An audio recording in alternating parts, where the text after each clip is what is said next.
Ikaw talaga yan? Oo nga, ako nga to. Gusto mo ba malaman kung siya talaga yan? Kala mo ba binibiro ka namin? We, wala.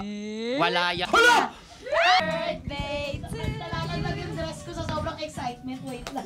Nagulat at natulala si Buboy Villar nang sorpresahin siya ng kanyang girlfriend na si Criza May or Isay Sampiano ng birthday cake sa taping ng Your Honor, ang vodcast show ng Kapuso aktor kasama si Tuesday Vargas. Ito ay naganap nitong March 21 kung saan ipinagdiwang ni Buboy ang kanyang ika-27 na kaarawan. Ngunit higit sa pagdiriwang ng kanyang espesyal na araw, nagsilbi rin itong relationship reveal ni Buboy at Isay sa publiko.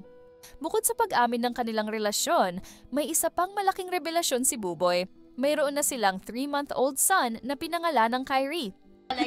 Kamusta naman Isay na may BFF si Buboy? Ano naman yung feelings mo about it? Kasi ako, kung kunyari, may kasama ko sa isang relasyon tapos merong nauna sa akin na babae sa buhay niya kahit hindi niya romantically, wala kang nararamdaman like that kay Jelay. Anong feeling naman ng partner sa end mo?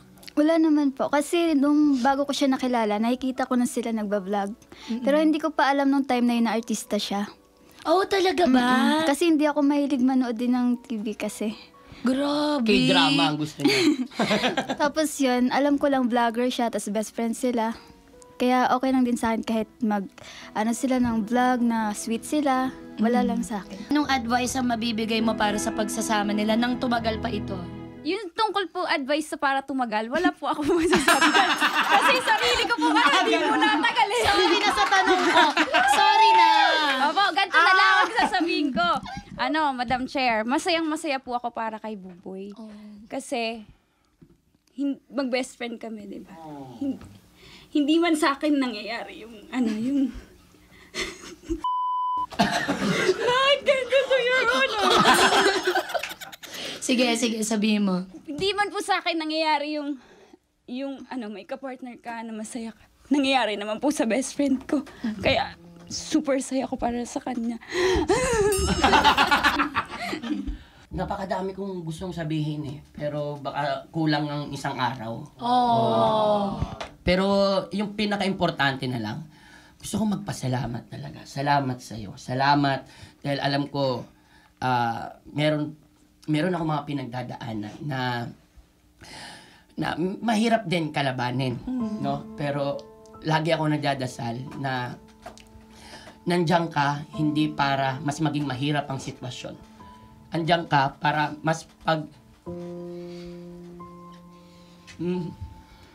andiyan ka para mas pagtibayin, para mas makilala kung sino ako at ano pa ang kaya kong gawin sa mundong to.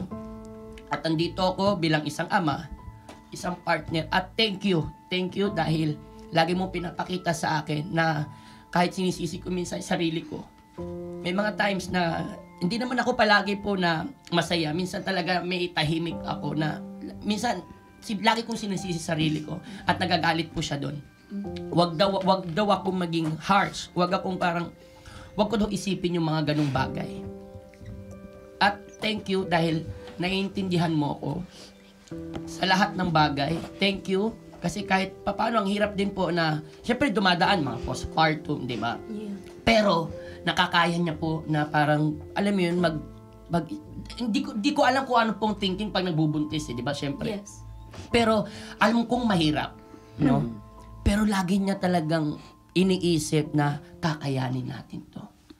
At thank you dahil lagi nating sinesentro si Lord sa relasyon natin. At thank you sa pagmamahal. Maraming salamat. I love you. Yes! Ang ganda!